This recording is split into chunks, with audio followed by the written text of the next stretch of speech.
भारत में प्राचीन काल से न्याय के उच्च प्रतिमान रहे हैं ताकि समाज में मत्स्य न्याय की स्थिति न रहे। सच तो यह है कि भारत में न्याय व्यवस्था उतनी ही पुरानी है जितनी की मानवता।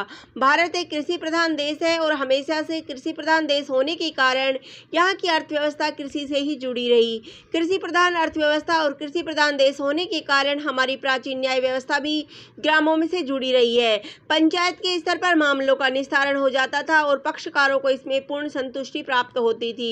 विरले मामले ही राजा महाराजाओं की अदालतों तक जाते थे। पंच को परमेश्वर के रूप में देखा जाता था। ग्राम अदालत रूपी पंचायतों की प्राचीनता का अनुमान इसी से लगाया जा सकता है कि ऋग्वेद जैसे प्राचीन ग्रंथ में इन पंचायतों का उल्लेख मिलता है। खाप जैसी पंचायतें जो आजकल न्याय के सिवाय कतिपय दूसरे कारणों से चर्चा में रहती है का उल्लेख ऋग्वेद में है। तत्कालीन भारतीय समाज में इन खाप पंचायतों में न्याय के ऊंचे प्रतिमान स्थापित किए गए और उच्च कोटि के न्यायिक मूल्यों का परिचय दिया।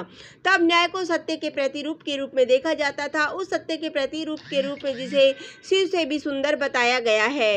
प्राचीन भारत की न्याय व्यवस्था की सबसे बड़ी विशेषता यह थी कि इसके साथ यह अवधारणा जुड़ी थी कि न्याय को गरीब तक पहुंचना ही चाहिए। तब न्याय पाने के लिए आर्थिक पक्ष सबल होना जरूरी नहीं था। बिना किसी भेदभाव के सभी को न्याय दिया जाता था। हमारी पंचायतें ऐसा करते हुए न्याय आपके द्वार की अवधारणा को साकार करती थी। इसके लिए पक्षकारों को कोई खर्च वहन नहीं करना पड़ता था और न ही आज की तरह कोर्ट कचहरियों में वकीलों के चक्कर लगाने पड़ते थे। न्याय सर्वसुलभ था और गरीब की पहुंच में था। न्याय का यही स्वरूप भी होना चाहिए कि वह सभी तक पहुंचे और आर्थिक कारण न्याय में बाधक न बने। सुलभ और सहज न्याय का यह स्वरूप हमारे देश में मध्यकाल तक कायम रहा। तब धन, दूरी, अशिक्षा आदि बातें न्याय के मार्ग में बाधक नहीं बनती थी। तब पंचायतें आज की तरह मुकदमों के बोझ में दबी नहीं रहती थी। एक दो पंचायतों में ही गंभीर से गंभीर मामलों का निपटारा हो जाता था। यह एक तरह की उच्च कोटि की सामाजिक न्याय व्यवस्था थी जिसमें पंचों को कोई मानदेय नहीं दिया जाता था, उनका निर्णय सहर्ष स्वीकार कर लिया जाता था। ग्राम अदालत रूपी पंचायतों की प्राचीनता का अनुमान इसी से लगाया जा सकता है कि ऋग्वेद जैसे प्राचीन ग्रंथ में हमें इन पंचायतों का उल्लेख मिलता है। खाप जैसी पंचायतें जो आजकल न्याय के सिवाय कतिपय दूसरे कारणों से चर्चा में रहती है का उल्लेख ऋग्वेद में है। ब्रिटिश हुकूमत के प्रादुर्भाव के साथ हमारे देश में संवैधानिक न्याय व्यवस्था ने कदम रखे। भारत की प्राचीन न्याय व्यवस्था से इतर यह अलग किस्म की न्याय व्यवस्था थी जिसमें कोर्ट थे, जज थे, हाकिम थे और बैरिस्टर। बस यहीं से भारत की प्राचीन न्याय व्यवस्था का स्वरूप बिगड़ा और धन, दरी व अशिक्षा जैसी बातें न्याय के मार्ग में बाधक बनने लगी। कोर्ट कचहरियों के चक्कर बढ़ने लगे तथा तारीखों का सिलसिला बढ़ने लगा। जो परम तत्व न्याय को वास्तव में न्याय बनाते थे वे उससे दूर हो चले। कहने का आशय यह है कि न्याय न तो त्वरित रहा और न ही गरीब की पहुंच में। न्याय को गरीब तक पहुंचना ही चाहिए कि अवधारणा खंडित हो गई। अनुभवी लोग कोर्ट कचहरी की तबाही के अड्डे बताकर इनका चक्कर लगाने से बचने की सलाह देने लगे। आज़ादी के बाद यह सोचा गया था कि हम प्राचीन भारतीय न्यायिक मूल्यों को ध्यान में रखकर नए सिरे से भारतीय न्याय व्यवस्था को व्यवस्थित करेंगे और यहाँ के ग्रामीण परिवेश को ध्यान में रखकर ऐसा बंदोबस्त करेंगे कि धन, दूरी व अशिक्षा जैसी बातें न्याय के मार्ग में बाधक न बने।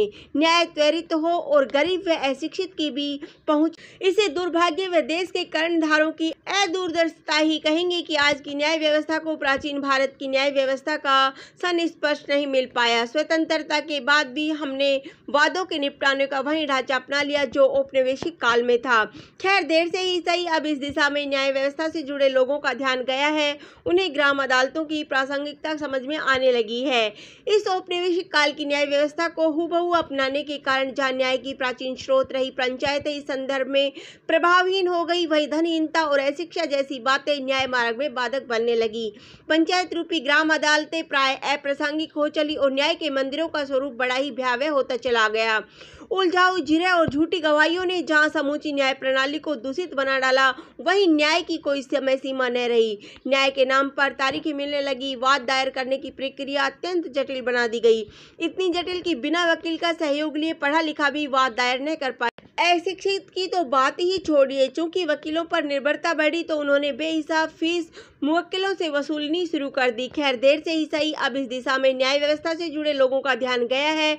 उन्हें ग्राम अदालतों की प्रासंगिकता समझ में आने लगी है। यह एक अच्छी बात है कि देश की शीर्ष अदालत यानी सर्वोच्च न्यायालय ने जहां त्वरित न्याय की दृष्टि से न्याय आपके द्वार की अवधारणा को साकार करने की बात कही है, वहीं ऐसे उपायों पर भी ध्यान केंद्रित किया है जिनसे धन, दूरी व अशिक्षा न्याय मार्ग में बाधक न बने। इसके लिए न सिर्फ ग्राम अदालतों की प्रासंगिकता को स्वीकार किया गया है, बल्कि इस दिशा में प्रेरक पहल भी है।